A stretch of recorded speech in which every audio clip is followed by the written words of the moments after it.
গত 1 অক্টোবর রাতে ইসরায়েলের উপর ক্ষেপণাস্ত্র হামলা করেছে ইরান।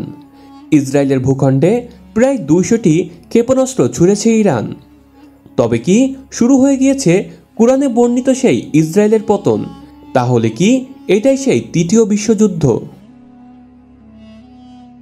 পবিত্র কুরআনে আল্লাহ তাআলা বলেন, আমি বনী ইসরায়েলকে কিতাবে পরিষ্কার বলে দিয়েছি যে তোমরা পৃথিবীর বুকে 2 বার অনর্থ সৃষ্টি করবে এবং অত্যন্ত বড় ধরনের অবদ্ধতায় লিপ্ত হবে। অতঃপর যখন প্রতিশ্রুতি সেই সময়টি এলো, তখন আমি তোমাদের বিরুদ্ধে প্রেরণ করলাম আমার কঠোর যোদ্ধা বান্দাদেরকে, যারা তোমাদের ঘরবাড়ি ধ্বংস করে দিবে। এই ওয়াদা পূর্ণ হওয়ার ছিল।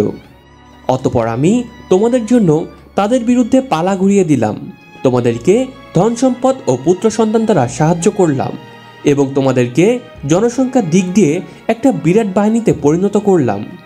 তোমরা যদি ভালো করো তবে সেটি হবে নিজেদেরই, এবং যদি মন্দ করো তবে তাও হবে নিজেদের জন্য। এরপর যখন দ্বিতীয় সেই সময়টি এলো, তখন অন্য বান্দাদেরকে প্রেরণ করলাম, যাতে তোমাদের মুখমণ্ডল বিকৃতি করে দেয় আর মসজিদে ঢুকে পড়ে যেমন প্রথমবার ঢুকেছিল, এবং যেখানেই জয়ী হয় সেখানেই পুরোপুরি ধ্বংসযজ্ঞ চালায়। হয়তো তোমাদের পালনকর্তা তোমাদের প্রতি অনুগ্রহ করবেন, কিন্তু যদি পুনরায় পাপের দিকে ফিরে যাও তবে আমিও পুনরায় শাস্তির দিকে ফিরে যাব। আমি জাহান্নামকে কাফেরদের জন্য কয়েদখানা করেছি। আল কুরআনে সূরা বনী ইসরায়েলে এই আয়াত থেকে বোঝা যায় যে ইসরায়েলি জাতি 2 বার পৃথিবীর বুকে ফ্যাসাদ সৃষ্টি করবে, অতঃপর আল্লাহ তাআলা তাদের পরাজিত করবেন। ধারণা করা হয় প্রথম ঘটনাটি ইতিমধ্যে ঘটে গিয়েছে। খ্রিস্টপূর্ব 722 অব্দে ঘটেছিল অ্যাশিরিয়ান নির্বাসন, আর এই অ্যাশিরিয়ান নির্বাসন ছিল হযরত দাউদ আলাইহিস সালামের গড়া সাম্রাজ্যের পতন।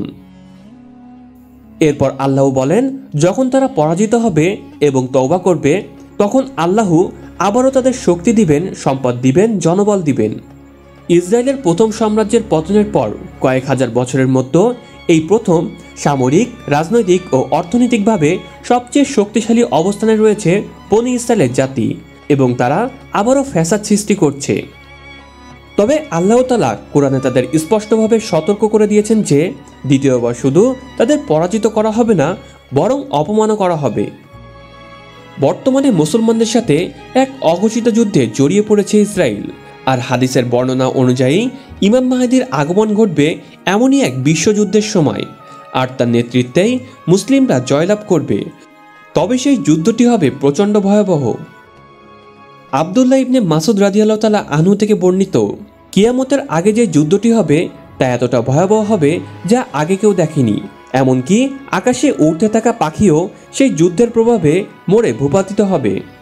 আর এই হাদিস থেকে ধারণা করা হচ্ছে যে এই যুদ্ধটি হবে পারমাণবিক যুদ্ধ, কারণ পারমাণবিক অস্ত্র থেকে আকাশে উড়তে থাকা পাখিও নিরাপদ নয়। প্রিয় দর্শক, এই বিষয়ে আপনাদের মতামতটি অবশ্যই কমেন্টে জানাবেন।